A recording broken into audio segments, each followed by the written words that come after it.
바울 사도가 갈라디아 교회에 보낸 서신서에서 몇 절만 제가 발췌해서 읽습니다.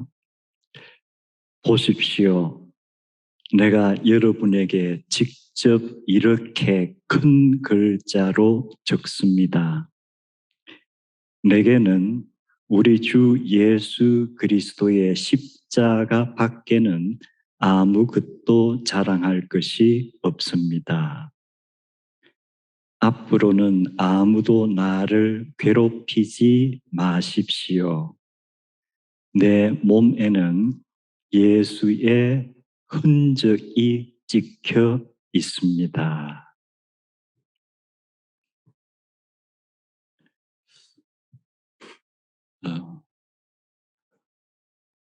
요즘 우리 교우님들 손으로 이 편지 쓰는 경우가 점점 적어지죠.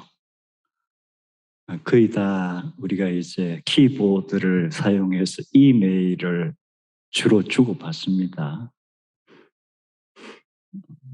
그러나 이러한 것이 그렇게 오래되지 않았죠. 예전엔 다 손으로 글을 썼으니까. 그럼 약 2000년 전에 바울 사도가 여러 교회에 보낸 서신들이 이 성경 속에 담겨 있습니다. 바울이 직접 양피지 또는 파피루스 종이에 이 모든 서신을 다 기록했을까? 어떤 것 같아요? 오늘 제가 읽은 갈라디아서 6장 마지막 부분입니다. 보십시오. 내가 여러분에게 직접 이렇게 큰 글자로 적습니다. 그럼 이 전까지는 바울이 계속 적고 있었나 아니면 다른 사람이 바울이 불러주는 것을 듣고 적었는데 이 부분에 와서 바울이 지금부터 내가 직접 적겠다 하고 적기 시작했을까? 어때요? 여러분이 이 성경에 실려 있는 로마서부터 자세히 이 문제를 생각하면서 읽어보면은 바울이 직접 적었는가 아니면 누가 대필하는 사람이 있었는가 알 수 있습니다. 제가 그냥 여러분에게 이 사실만 얘기를 할게요. 한번 찾아보세요.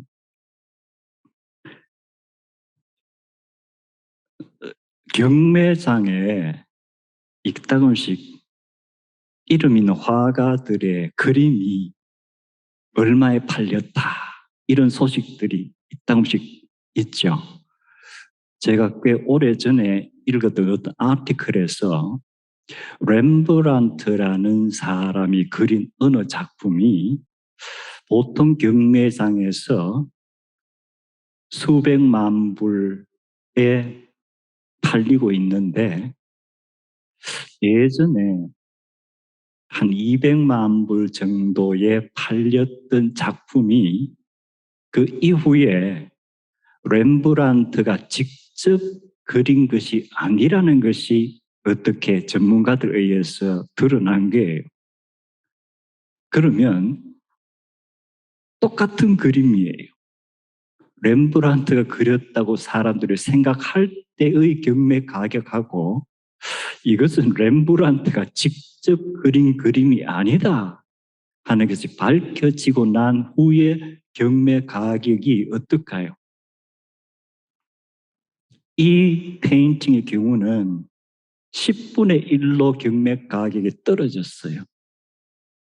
그만큼 누가 그렸는가가 중요한데 아마 갈라디아서를 1장, 2장, 주기가 6장까지 양피지에 만약에 적어 놓았다면은 그리고 이것을 경매장에 내어놓았다면은 아마도 6장이 제일 고가에 팔릴 거예요. 왜? 성경학자들에 따르면은 바울의 서신들이 대부분 바울이 불러서 누군가가 받아 적었는데 그 끝부분에 가서 바울이 자기가 직접 몇 구절씩을 적는 거예요. 그래서 여기도 보면은 갈라디아서가 다른 어떤 서신보다도 바울이 직접 적은 부분이 좀 많습니다. 그만큼 갈라디아서 이 마지막 부분이 정말 중요하구나. 그리고 바울이 앞에 대필한 사람이 어떤 쓴 글자 크기보다도 엄청나게 크게 이것을 적었구나. 그런데 여기에 바울이 강조한 것이 나에게는 예수 그리스도의 십자가 밖에는 자랑할 것이 전혀 없다. 십자가를 언급하는 거예요. 큰 글자로 적었겠죠. 그리고 마지막에 앞으로 아무도 나를 괴롭히지 마십시오.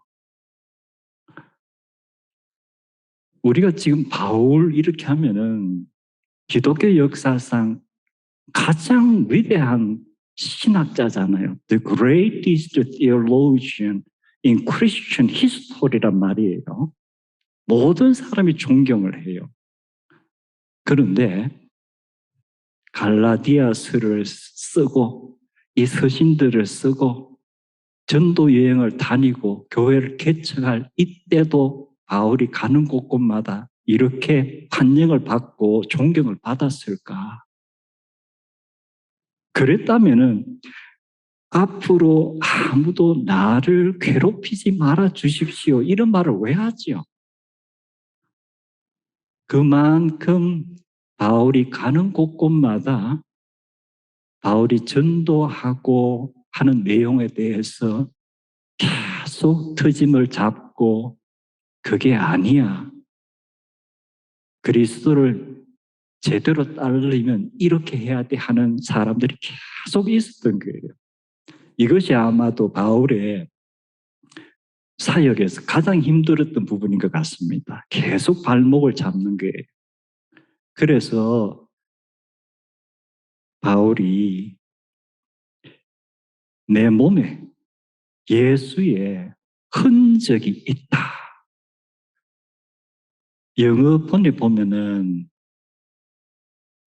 I bear in my body the marks of Jesus. 이렇게 영어로 번역이 되어 있습니다. 여러분 몸에 어떤 흔적이나 자국이 있습니까?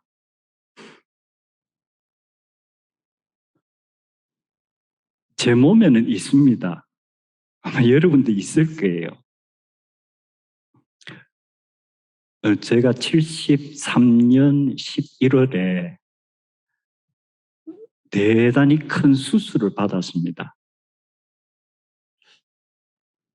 수술을 마치고 나서 이제 회복이 되는 과정에서 제가 몇 년 동안 쭉 이렇게 회복을 하는데 발목 양쪽, 그리고 이 손목 양쪽, 그리고 이 가슴 부위에 한 1cm 정도의 칼자국이 있는 거예요. 그리고 이제 이 배 쪽에 지금도 15cm에서 한 20cm 정도의 이 수술 자국이 있습니다. 그래서 이 큰 수술 자국은 수술할 때 그걸 이제 이렇게 갈른 부분이니까 지금도 한 49년, 거의 50년 됐는데도 이 자국은 선명해요. 그런데 발목에, 손목에, 그리고 요 가슴에 1cm짜리 이 자국은 무엇이었나? 지금은 거의 사라졌습니다. 그런데 꽤 오래 있었어요. 그게 뭐냐면은 수술을 하게 될 때 너무 많은 피를 흘려서 이 혈압이 제대로 수술할 만한 상황이 아닌 거예요. 그래서 조금 기다리는데 계속 수혈을 해도 피가 너무 많이 나고 혈압이 떨어지니까 의사들이 일단 혈압 오르기를 기다리다가는 몇 시간 만에 죽을 것 같다. 그래서 혈압이 오르지 않더라도 그리고 수술하면서 최대한으로 수혈을 하면서 일단은 수술을 해보자. 그리고 수술의 가능성은 10%가 채 안 된다. 그래서 저희 이제 부모님이 동의 사인을 하시고 수술을 들어간 거예요. 그런데 원체 많은 피를 흘리니까 수혈을 해야 되는데 이 핏줄을 찾을 수가 없는 거예요. 겉으로 드러난 핏줄은 없는 거예요.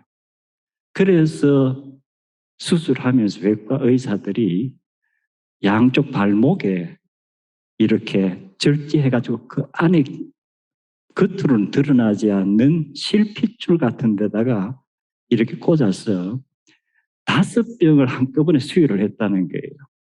수술을 계속 하면서. 그래서 그 자국들이에요.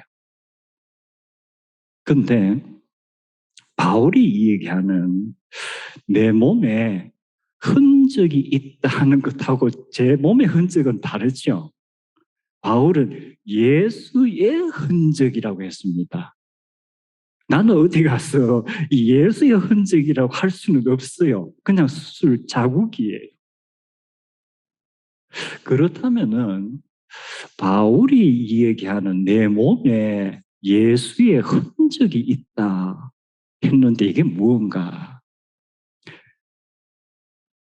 낙인이 찍혔다 하는 표현 이따금씩 사용하죠. 흔적과 낙인.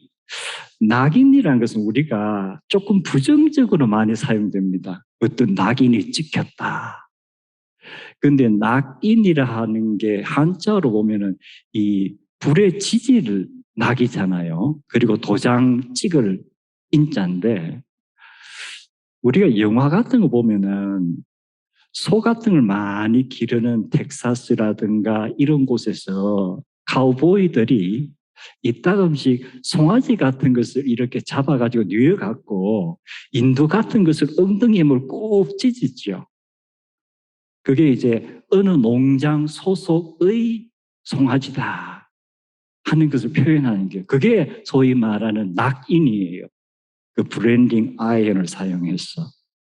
근데 영어로는 mark라고 번역을 했는데 바울이 직접 사용한 헬라어에는 스티그마타 이렇게 되어 있어요. 우리가 스티그마 하면은 낙인이죠. 스티그마타 하면은 복수형입니다. 그래서 내 몸에 예수의 낙인, 스티그마타가 찍혀 있다. 그럼 이제 정말 바울이 의미하는 이게 무언가?